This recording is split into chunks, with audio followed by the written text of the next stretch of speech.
Yeah, Lena, we are outside the training facility here in South Philadelphia. I can tell you that the motorcade for the King and Queen pulled out of here about an hour ago. They spent the day making stops in Philadelphia and talking about both trade and friendship. Their visit also coming at a time of international uncertainty. Such a pleasure to have you. Thank you very, very much for receiving. In Old City, an old friendship between nations on display. The King and Queen of the Netherlands greeted by Pennsylvania's governor and first lady outside Independence Hall. This is a historic site for the Dutch as well as the Americans.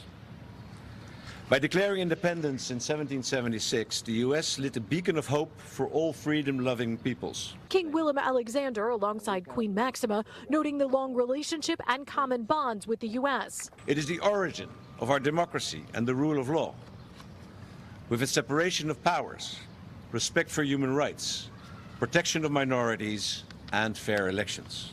The extraordinariness of a royal visit today coming amidst typical tourism in Old City. That was an absolutely amazing moment. A thrill for this tourist from California. It's really special because I was born in the Netherlands and my whole family still lives there except my mom. So so we go every year, but we've never seen the King and Queen, and here they are. So you're going to have to tell your family that. Oh my gosh, yeah, I can't wait to send that text. At the next stop on the tour, I caught up with Lauren Swartz from the World Affairs Council. What sort of impact does it have to have the King and Queen of a nation actually here to have conversations with people?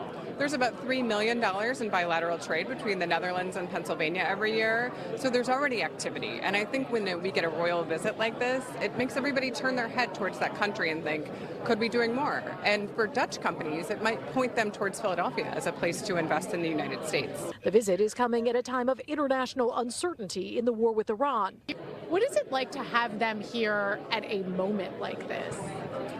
I think as Americans, we should understand that countries still want to work with us, even though there are these very challenging disagreements we have and pressure on long-running institutions like trade and NATO. She noted the King and Queen came despite some pressure back home not to go through with the visit. I think the message the Dutch want us to receive is that they are still friends and partners with the United States, even through very difficult political turmoil.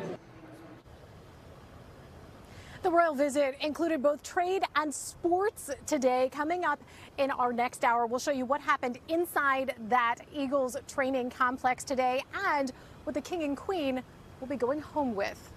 Live in South Philadelphia, I'm Lauren Mayk, NBC 10 News.